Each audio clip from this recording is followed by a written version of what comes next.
വിധം നമ്മുടെ ഈ സമ്മേളനത്തിന്റെ ഉദ്ഘാടനം തന്നെ വളരെ വ്യക്തമായി കഴിഞ്ഞിട്ടുള്ളൂ. സഫ്വ അംഗങ്ങളോട് പറയാനുള്ളത്, നിങ്ങൾ യുവാക്കളാണ്. യുവാക്കൾ ഈ രാജ്യത്തിന്റെ മുതൽക്കൂട്ടാണ്, ദീനിന്റെ മുതൽക്കൂട്ടാണ്. ഹബീബ് മുഹമ്മദ് റസൂലുള്ളാഹി സ്വല്ലല്ലാഹു അലൈഹി വസല്ലമ തങ്ങൾ ഇസ്ലാം മതപ്രബോധനം ആരംഭിച്ചപ്പോൾ മുഴുവൻ ശത്രുക്കളെയും പരസ്യമായി നേരിടാൻ കഴിവ് വന്നത് അന്നത്തെ യുവാക്കളുടെ തലവൻ, യുവാക്കളുടെ നേതാവ് സയ്യിദുനാ ഉമർ ഇബ്നു ഖത്താബ് റളിയല്ലാഹു അൻഹു ഇസ്ലാം മതം ആശ്ലേഷിച്ചതോടുകൂടെയാണ്.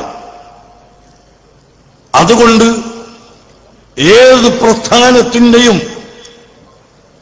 ശരിയായ കാതലായ വശം, പ്രവർത്തനവേദി, അത് യുവാക്കളുടെ പ്രവർത്തനം ആണ്.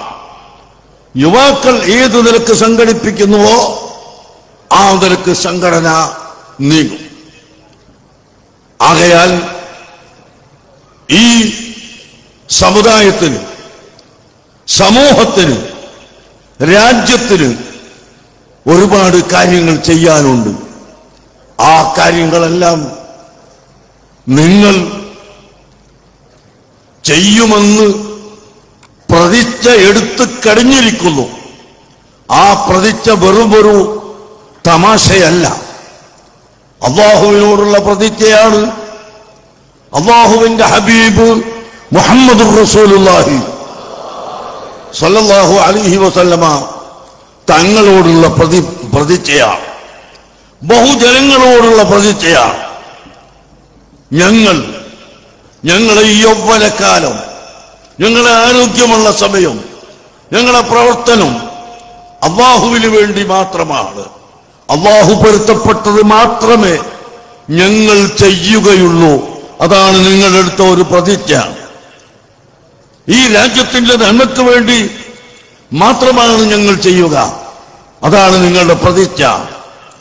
ഈ രാജ്യത്ത് ഹൈന്ദവരും ക്രൈസ്തവരും ബുദ്ധനും ജൈനനും മറ്റനേകം മതക്കാരും ജീവിക്കുന്ന രാജ്യത്ത് മതത്തിന്റെ ഭേദഗതിയോ മതത്തിന്റെ വ്യത്യാസമോ ഇല്ലാതെ എല്ലാവർക്കും ഗുണം ചെയ്യാൻ ഞങ്ങൾ പ്രതിജ്ഞാബദ്ധരാണ്. ഇതാണ് നിങ്ങൾ എടുത്തിട്ടുള്ള മറ്റൊരു പ്രതിജ്ഞയെന്ന് നിങ്ങൾ ഓർക്കണം. അതുകൊണ്ട് തന്നെ ഇതൊരു തമാശക്ക് വേണ്ടിയോ അല്ലെങ്കിൽ മറ്റാരുടെയെങ്കിലും മുമ്പിൽ പ്രകടിപ്പിക്കാനോ അല്ല നാം ഈ എടുത്ത പ്രതിജ്ഞയെന്ന് സഫ്വ അംഗങ്ങൾ പ്രത്യേകമായി മനസ്സിലാക്കണം. അല്ലാഹു തആല ഈ അംഗത്വത്തിൽ എന്നെ ഉൾപ്പെടുത്തിയത് മഹാഭാഗ്യമായി എന്ന് നിങ്ങൾ കരുതുക. നിങ്ങളുടെ ഹൃദയം ശുദ്ധിയുണ്ടായിരിക്കണം. നമ്മുടെ എല്ലാവരുടെയും ഹൃദയത്തിന്റെ ശുദ്ധിയാണ് മറ്റു മുഴുവൻ പ്രവർത്തനത്തിലേക്കും നമ്മെ തിരിക്കുക. ഹൃദയം ശുദ്ധിയാവുക. ഖദ് അഫ്ലഹ മൻ തസക്ക വദക്കറ ഇസ്മ റബ്ബിഹി ഫസല്ല കല്ലാ ബൽ തുഅ്സിറൂനൽ ഹയാത്തദ് ദുനിയ വൽ ആഖിറതു ഖൈറുൻ വഅബ്ഖാ.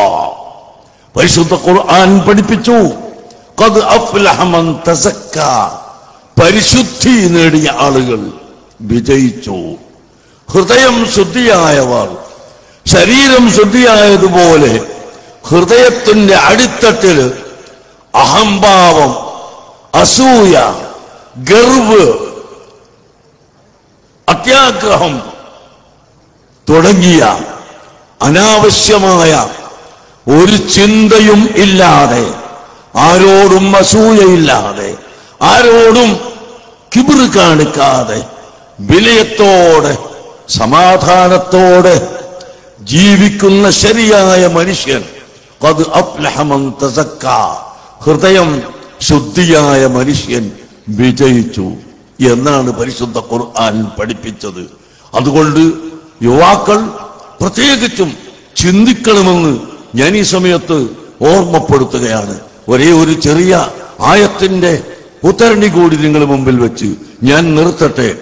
അല്ലാഹു സുബ്ഹാനഹു വ തആല നമുക്ക് ചെയ്തു തന്ന അനുഗ്രഹങ്ങളെ സംബന്ധിച്ച് ഖുർആൻ എടുത്തു പറയുന്നു. അലം നജഅൽ ലഹു ഐനൈനി വലിസാനൻ വശഫതൈനി വഹദൈനാഹു നജ്ദൈൻ. അലം നജഅൽ ലഹു ഐനൈൻ, മനുഷ്യന് നാം രണ്ട് കണ്ണ് കൊടുത്തില്ലേ? കണ്ണിന്റെ മഹത്വം എത്രയാണ് പറഞ്ഞറിയിക്കാൻ കഴിയുമോ? അത്രയും വലിയ മഹത്വമുള്ള രണ്ട് കണ്ണ് മനുഷ്യന് നാം കൊടുത്തു, അതിന്റെ കാഴ്ച കൊടുത്തു. വലിസാനൻ, നാവിനെ കൊടുത്തു. സംസാരിക്കാൻ നാവ് വേണം. ഭക്ഷണം വായിൽ വെക്കുമ്പോൾ കയ്പും മധുരവും പുളിയും എരിവും ചുവയും ഇതെല്ലാം അറിയാനുള്ള ശക്തിയോടുകൂടി നാവ്, ആ നാവ് അല്ലാഹു തആല നമുക്ക് തന്നു. വശഫതൈനി, രണ്ട് ചുണ്ട് തന്നു. ഇതൊക്കെ അല്ലാഹു തആല എടുത്തു പറഞ്ഞിട്ട് ഇനി അല്ലാഹു ചോദിക്കുന്നു വഹദൈനാഹു നജ്ദൈൻ, സത്യവും അസത്യവും നിങ്ങൾക്ക് ഞാൻ വെളിവാക്കി തന്നില്ലേ? സത്യത്തിന്റെ വഴി ഏതാണ്, അസത്യത്തിന്റെ വഴി ഏതാണ് എന്ന് നിങ്ങൾക്ക് നാം വ്യക്തമാക്കി തന്നിട്ടുണ്ട് എന്ന് പറഞ്ഞിട്ടൊരു ചോദ്യം. ഫലഖ്തഹമൽ അഖബത, ഫലഖ്തഹമൽ അഖബത വമാ അദ്റാക മൽ അഖബ ഫക്കു റഖബത്തിൻ ഔ ഇത്ആമുൻ ഫീ യൗമിൻ ദീ മസ്ഗബ. അല്ലാഹു സുബ്ഹാനഹു വ തആല വളരെ ഗൗരവമായി പറയുന്നു. ഫലഖ്തഹമൽ അഖബത, നിങ്ങൾക്ക് പുരോഗതിയിലെത്താനുള്ള കവാടങ്ങളിലേക്ക് നിങ്ങൾ എന്തുകൊണ്ട് പോകാത്തത്? ആ കവാടത്തെ നിങ്ങൾ എന്തുകൊണ്ട് കടക്കുന്നില്ല? നിങ്ങളുടെ ജീവിതത്തിൽ വരുന്ന ഒരുപാട് കടമ്പകളും ഒരുപാട് വിഷമങ്ങളും തരണം ചെയ്തുകൊണ്ട് നിങ്ങൾ എന്തുകൊണ്ട് മുന്നോട്ട് ഗമിക്കുന്നില്ല എന്ന് ചോദിച്ചുകൊണ്ട് അല്ലാഹു തന്നെ മനസ്സിലാക്കി തരുന്നു. വമാ അദ്റാക മൽ അഖബ, എന്താണ് ആ അഖബ എന്ന് അറിയാമോ?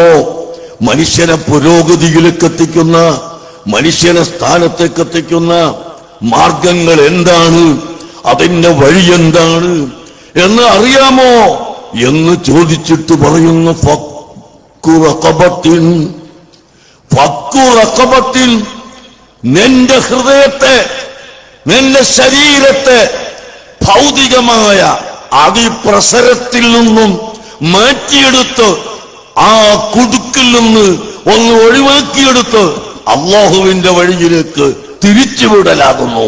ഫക്കു റഖബത്തിൻ, നിന്റെ ഹൃദയം, നിന്റെ ശരീരം അത് ഭൗതികതയുടെ അതിപ്രസരത്തിൽപ്പെട്ട് കുടുങ്ങിക്കിടക്കുകയാണ്. ഭൗതികതയുടെ ആധിക്യം നിന്നിൽ ഇതാ വന്നു കഴിഞ്ഞിരിക്കുന്നു. അതുകൊണ്ട് നീ അല്ലാഹുവിനെ മറന്നുപോവുകയാണ്. ആകയാൽ ആ ഭൗതികതയുടെ അതിപ്രസരത്തിൽ നിന്നും നിന്റെ ശരീരത്തെ മോചിപ്പിച്ചെടുക്കുക. അതാണ് നിന്റെ പുരോഗതിയുടെ മാർഗത്തിലേക്ക് കടക്കുന്ന ഒന്നാമത്തെ കവാടമെന്ന് പരിശുദ്ധ ഖുർആൻ നമ്മെ പഠിപ്പിച്ചുകൊണ്ട് അതിനുശേഷം യതീമായ മക്കൾക്ക് ഭക്ഷണം കൊടുക്കലും മിസ്കീന്മാരെ സഹായിക്കലും സാധു സംരക്ഷണം നടത്തലും അങ്ങനെ തുടങ്ങിയ കാര്യങ്ങളൊക്കെ അല്ലാഹു പറയുന്നു. അതെല്ലാം വേണമെങ്കിൽ ആദ്യമായി നമ്മുടെ ഹൃദയം ഭൗതികതയിൽ നിന്ന് ഒന്ന് മാറ്റിയെടുക്കണം. ഇന്ന് മുസ്ലിം സമുദായത്തെ സംബന്ധിച്ച് പറയുമ്പോൾ ഞാൻ അത്ഭുതപ്പെട്ടു പോകുന്നു. നിങ്ങളോട് പറയാതിരിക്കാൻ നിവൃത്തിയില്ല. പലർക്കും സമ്പാദിക്കണം സമ്പാദിക്കണം എന്ന ഒറ്റ ചിന്തയായി കുന്നുകൂട്ടുകയാണ്. ടൗണിലുള്ള കെട്ടിടങ്ങൾ മുഴുവനും വേണം, പറമ്പുകൾ മുഴുവനും വേണം, മലകൾ മുഴുവനും വേണം, അങ്ങനെ അത് വേണം ഇത് വേണമെന്ന് പറഞ്ഞുകൊണ്ട് ഭൗതികതയിലേക്ക് കുതിച്ച് കയറുകയാണ്. ഈ ഭൗതികമായ കഴിവ് തരുന്നവൻ സർവശക്തനായ അല്ലാഹുവാണെന്ന് ചിന്തിക്കുന്നില്ല. അങ്ങനെ ചിന്തിക്കാത്ത നിലക്ക് ഭൗതികതയിൽ പെട്ടുപോയവൻ അതിൽ നിന്ന് മോചിപ്പിച്ചെടുക്കലാണ് ഫക്കു റഖബത്തിൽ. നീ ശരീരത്തെ, നിന്റെ ആത്മാവിനെ അത്തരം കെളിവലകളിൽ നിന്ന് മോചിപ്പിച്ചെടുക്കലാണ് എന്ന് പരിശുദ്ധ ഖുർആൻ പഠിപ്പിക്കുന്നു. അതുകൊണ്ട് നാം ഈ അംഗങ്ങളോട് പ്രത്യേകിച്ചും അല്ലാത്തവരോട് പൊതുവിലും ഞാൻ ഓർമ്മപ്പെടുത്തുന്നു, നമ്മുടെ ഹൃദയം ശുദ്ധീകരിക്കണം. നാം തഖ്വ ചെയ്യണം. അല്ലാഹുവിനെ രഹസ്യമായും പരസ്യമായും പേടിക്കണം. എല്ലാ സമയത്തും അല്ലാഹുവിനെ പേടിക്കണം. നാം ഒരു വാക്ക് സംസാരിക്കുന്നുവെങ്കിൽ അല്ലാഹുവിനെ ഭയപ്പെടണം. ഒരു പ്രവൃത്തി ചെയ്യുന്നുവെങ്കിൽ അവിടെ അല്ലാഹുവിനെ ഭയപ്പെടണം. നമ്മുടെ കാൽ മുമ്പോട്ട് വെക്കുമ്പോൾ അല്ലാഹുവിനെ ഭയപ്പെടണം. അത് പുറകോട്ട് വെക്കുമ്പോൾ അല്ലാഹുവിനെ ഭയപ്പെടണം. അങ്ങനെ എല്ലാ സമയത്തും അല്ലാഹുവിനെ ഭയപ്പെടുകയും അല്ലാഹുവിനെ പേടിക്കുകയും ചെയ്തുകൊണ്ട് നമ്മുടെ ഹൃദയത്തിന്റെ ശുദ്ധീകരണം പൂർണ്ണമാക്കിയെടുക്കാൻ നാം എല്ലാവരും തയ്യാറാവണം എന്ന് ഓർമ്മപ്പെടുത്തി. ഇൻഷാ അല്ലാഹ് മഗ്രിബിന് ശേഷം നിങ്ങൾക്കെല്ലാവർക്കും പതിവാക്കി നിങ്ങൾ ചെല്ലുന്നതിനു വേണ്ടി ബഹുമാനപ്പെട്ട സയ്യിദന്മാരുടെ, സാദാത്തുക്കളുടെ, ഔലിയാക്കളുടെ, സ്വാലിഹീങ്ങളുടെ